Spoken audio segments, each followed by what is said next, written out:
Welcome back to my series, GM's Guide to Running Kingmaker. In this episode, we're diving into Chapter 3, Stolen Land, where the party begins charting the Greenbelt and working to drive out banditry. Please help me out and hit that like button. It really helps these videos reach more game masters who are looking for tips for Kingmaker. And I'd love to hear from you in the comments.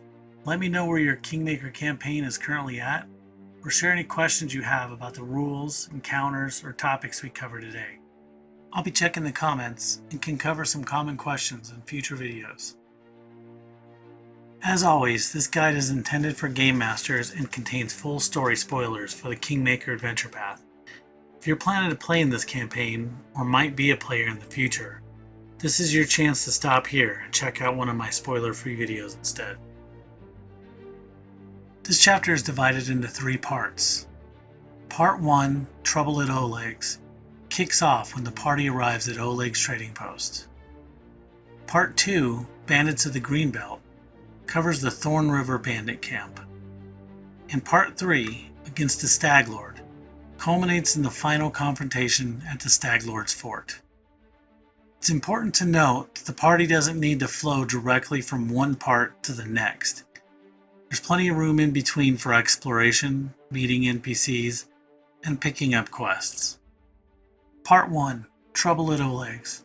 This chapter opens when the party arrives at Oleg's trading post, a repurposed border fort in the Roslyn hinterlands run by Oleg and Svetlana Levitt.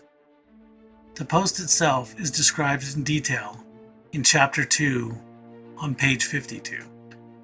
Oleg is a stubborn carpenter who once struggled in Rostov, where he met Svetlana, the daughter of a minor noble, and the two fell in love. They eloped after securing a charter for an abandoned fort in the hinterlands. Together, they rebuilt it into a modest trading post. Business has been slow in these unsettled lands, but it provided the quiet life that they wanted. Until recently, when bandits began shaking them down. The last thing Oleg wanted was to ask for help, but with Svetlana at risk, he finally sent a request for reinforcements. They've been told a small guard detachment is on the way, though it will be several days before they arrive. In the meantime, a hunter passing through has informed them that a group of adventurers chartered to deal with the bandits may be arriving first, and that's where your players step in. When the characters first arrive, Svetlana welcomes them warmly, offering food and even a bottle of wine.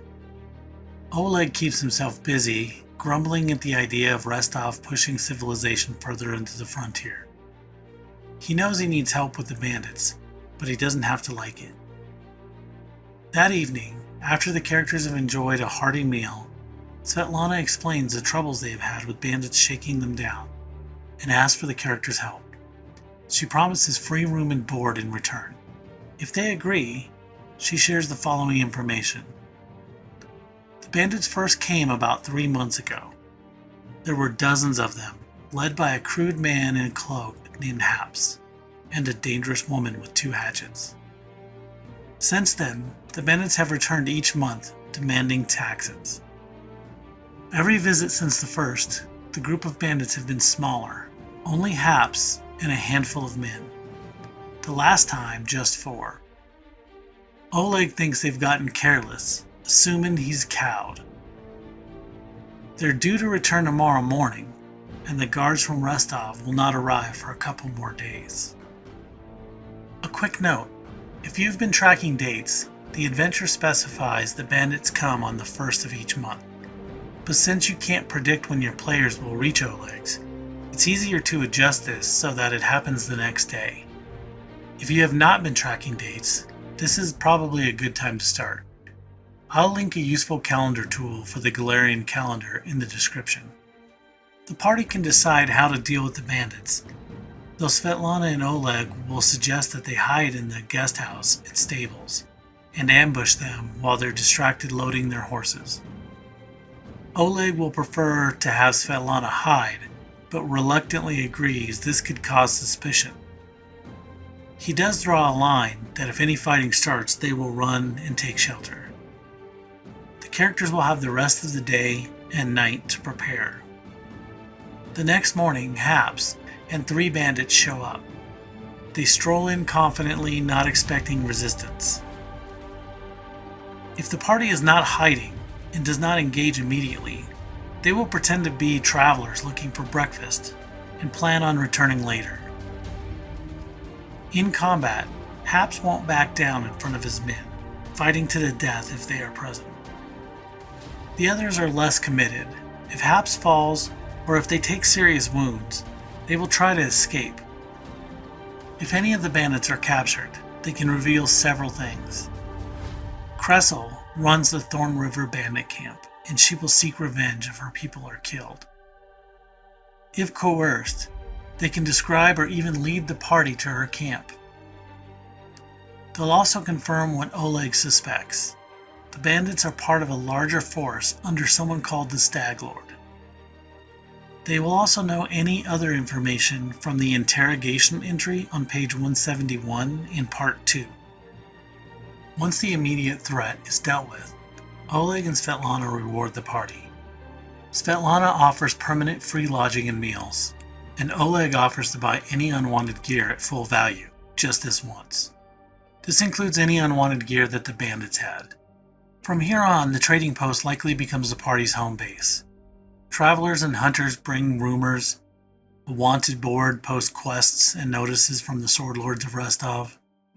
This is also a good time to introduce Oleg and Svetlana's personal quest in Chapter 2 on page 53. Within a few days, reinforcements arrive. Keston Garrus and a small band of guards. You can find out more about Keston in Chapter 2 on page 54.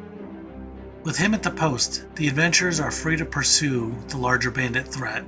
At this stage, there's no strict deadline for tackling the bandits, but it should feel clear that the longer the characters wait, the more likely bandits are to regroup. If your players don't pick up on that, consider having an NPC companion, or even Svetlana, point it out. That gentle nudge helps them feel in control while still keeping pressure on the pacing. Quick GM tip: until the Thorn River camp is dealt with, I recommend biasing your random encounter rolls towards bandits. It reinforces the sense that the Greenbelt is still hostile territory and keeps the Stag Lord's presence looming in the background. Prep tips for Part 1. Make sure you read up and take notes on the following. Oleg's trading post entry in Chapter 2 on page 52. This contains information on Oleg and Svetlana, as well as some other quest-giving NPCs that will show up. It also details the quests that will be available here after the bandits are driven off. Areas of the trading post starting on page 163. This details the map of the trading post and what items will be available, as well as being useful for planning the ambush of the bandits. The stat blocks for Haps and the bandits are on page 167. Information that the bandits will know are on page 171. Part 2, Bandits of the Greenbelt. The next major step is the Thorn River Bandit Camp located in the Greenbelt. This camp is fairly spread out and defensible, with 2 raised platforms serving as watchposts. A loud blasting stone alarm and traps make a frontal assault risky. Kressel commands the camp along with 4 bandits. If Haps or any of the other bandits made it back from Oleg's, add them here along with an additional 2 bandits who are set up specifically to ambush the characters as they are expected. The bandits can prepare defenses, hide ambushers, or lure the PCs with false treasure. If Kressel is alive, the bandits will fight to the end. If she falls, the rest surrender or flee, making them valuable for interrogation. Key information the party should learn by now includes that they work for a monster of a man who calls himself the Stag Lord, a cruel man with a temper.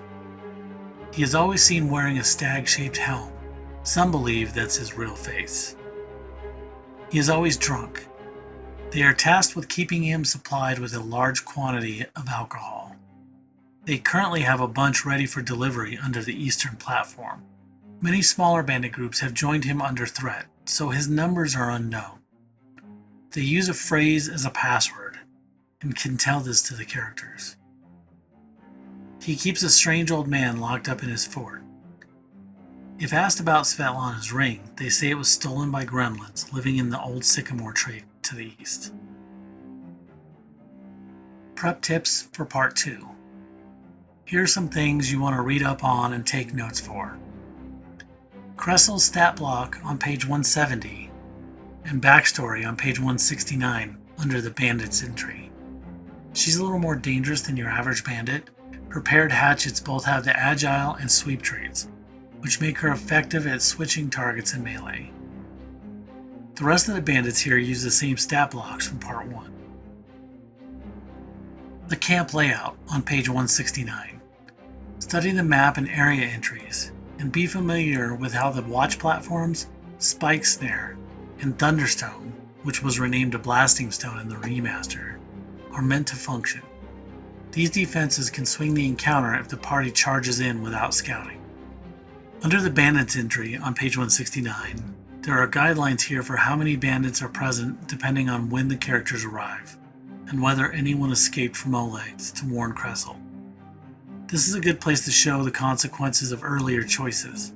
If the players left survivors, Cressel might be ready for them. The Interrogations entry on page 171. This section spells out what the bandits know of captured. Here's your chance to plant seeds for the Stag Lord's fort later. They can confirm the fort's existence, they know about alcohol shipments, which could inspire your players to try sneaking in as deliveries. And if you're feeling generous, because the players brought you enough snacks this session, you can even let them float the idea of poisoning the alcohol. The Stag Lord's fort. Knowing the layout and basic features of the Stag Lord's fort might come in handy just in case the players press captured bandits for information.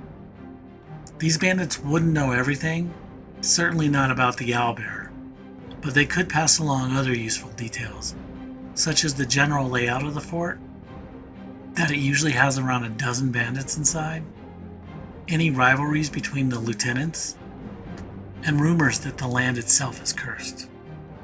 That way you'll be ready to improvise no matter how your players approach the camp. Things you should consider before directing the characters to the Stag Lord's fort. Before the party heads to the Stag Lord's fort, they should be level 3. If you're using milestone leveling, once they defeat the Thorn River bandits, they should be level 3.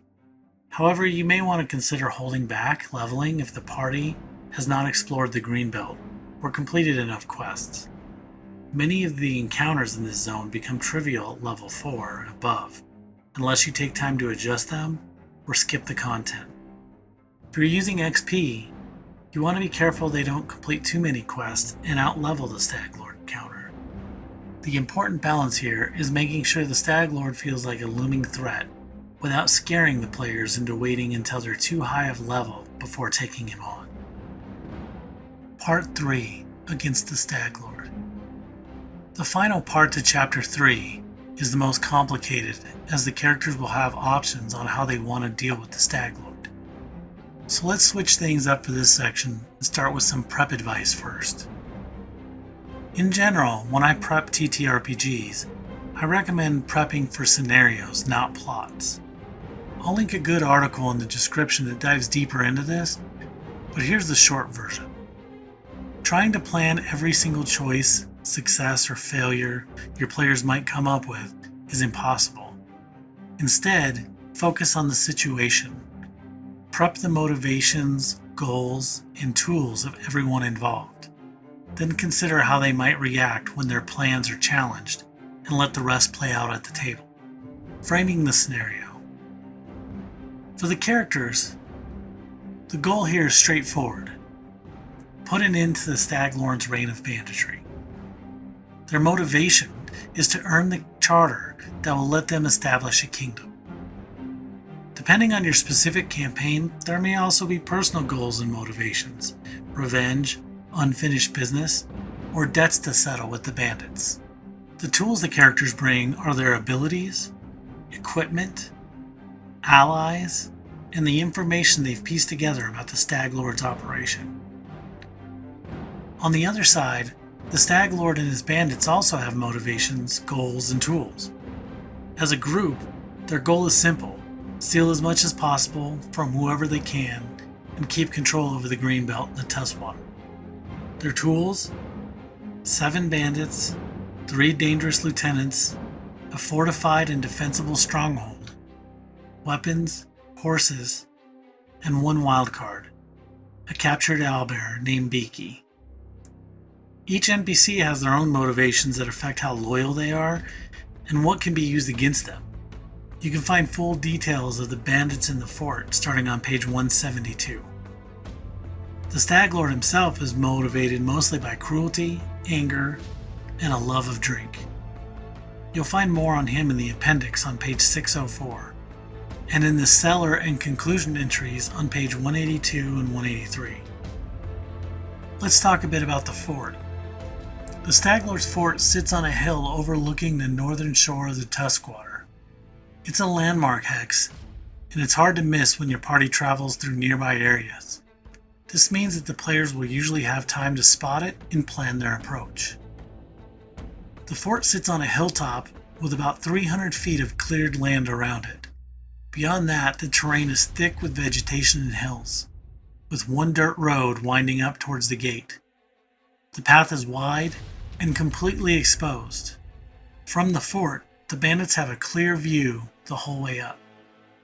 The palisade is 15 feet tall, made of sharpened logs. Climbing it requires a DC 20 athletics check, and then a DC 15 reflex save to avoid the spikes at the top. These facts should emphasize to your players that a direct assault is unlikely to succeed. If they try, the fort's defenses will chew them up. With some scouting, the players can uncover better options. Inside, much of the original stonework has collapsed, leaving only a single story. The bandits have patched it with wooden walkways and watchtowers. Prolonged observation may also reveal bandits leaving the fort for supply runs, offering a potential way to reduce bandit numbers temporarily. A DC 15 perception check, after spending some time watching, reveals that the bandits don't bother watching the hillside, only the road. The hill surrounding the fort is devoid of any shrubbery for 300 feet in every direction, but does feature an occasional large boulder that could provide some cover for an approach. A DC 20 check also spots a half-buried trapdoor that leads into the fort's underground sections. Now here's the dangerous part. The ground surrounding the fort is cursed.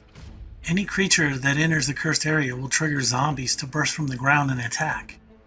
The cursed area starts 30 feet from the fort and extends to 150 feet away. Each round of combat in this area will trigger a flat check, and on a success, an additional zombie will emerge from the ground until all 12 zombies have emerged. This of course will risk attracting the attention of the bandits inside the fort. Quick GM note: as written, there's no obvious way for the party to know this is coming.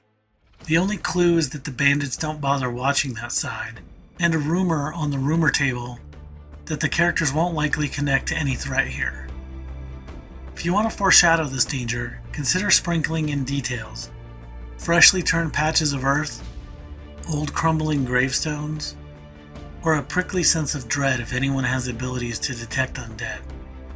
If all else fails, perhaps an NPC can remember the rumor and expand on it, saying something like, "These hills are creepy, no wonder people are convinced they're haunted." Or maybe one of the bandits you interrogate earlier will let it slip. If all else fails, let them blunder into it. Sometimes that's the most memorable way to learn. Now let's talk about the current scenario. What's going on at the fort when the characters arrive? The Stag Lord is usually asleep, drunk from his latest binge. Occasionally he'll emerge to feed Beaky or demand more booze, and then retreat to his quarters. He's always wearing his stag-shaped helm, a gift from a mysterious woman in his dreams, to hide the acid scars left by his father's abuse. A total of 10 bandits occupy the fort. 3 of them man the watchtowers, though the southern tower is the least attentive, because waking the Stag Lord is worse than missing an intruder.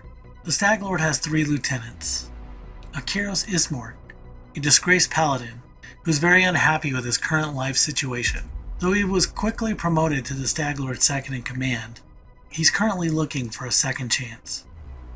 Many of the others respect him and would likely follow him. Ox, the dim-witted brute called Ox by the others, is rarely far from Dovan's side. Since Dovan saved his life in a fight that Dovon engineered. He has recently started taking a liking to Akiros, further enraging Dovon. Dovon is cruel, ambitious, and plotting to kill Akiros after being demoted. Beaky the owlbear is locked up in a pen. A rope inside the fort opens the gate. The Stag Lord sometimes uses it as entertainment, but the rest of the bandits are terrified of it, and are unlikely to release it unless they become desperate. In the cellar, the Stag Lord keeps his treasure, along with his father, Nugra, a twisted old druid who once abused him. Nugra guards the hoard, and if threatened, unleashes spells and even a summoned giant ant. The bandits know each other well, but not the other bandits who make deliveries. Any attempt to disguise themselves in clothing of bandits or similar style gains a bonus to disguise or lie checks. The bandits themselves are nervous. Their alcohol supply is running low, and the delivery is late. If the party tries deception pretending to deliver alcohol, give them an automatic degree of success increase on their checks. Loyalty to the Stag Lord is fear-based. If he falls, most of the bandits will flee or surrender. Now let's talk about what happens if or when combat breaks out in the fort.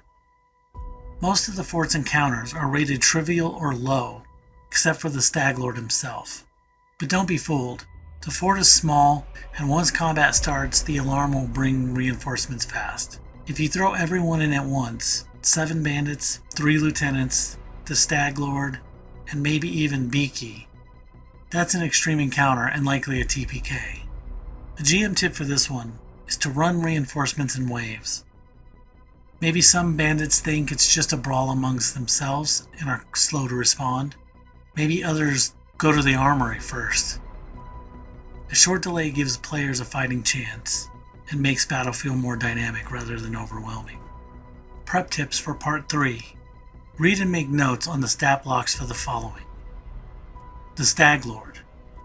Pay particular attention to his perpetual hungover status, as well as his abilities that make his targets flat-footed, thus granting him extra sneak attack damage. Nugra. If you're using remaster rules, adjust his spell list, and note which spells trigger an attack roll or a save. The giant ant Nugra can summon, and how its venom works. The 3 lieutenants, Akiros in particular, can be an unexpected ally that could very well be the key to changing the outcome of the encounter. The rest of the Stag Lord bandits are slightly tougher than the Thorn River crew. And finally, the Owlbear and Zombie Shamblers. Both are available on Archives of Nethys. Once the Stag Lord is defeated, Chapter 3 comes to a close. This is the perfect time for the characters to wrap up any side quests, explore uncharted hexes, or tie off personal storylines. News of their victory makes its way back to Restov, and soon the Sword Lords issue an official charter granting them the right to rule. That moment transitions the campaign into Chapter 4 and begins the kingdom building phase. Something important to emphasize here is that once the kingdom is founded and the players start taking kingdom turns, time passes much more quickly in-game. Each turn represents a month, and leveling a kingdom usually spans months to years between chapters. So any unfinished quests from Chapter 3 are likely to be left behind once that phase begins. And that's Chapter 3, Stolen Lands. I hope this helps you feel confident running the big climax of Chapter 3. If you've made it this far, please help me out and hit that like button if you haven't already. And if you have questions, or if you've run this differently, drop a comment and share your experience.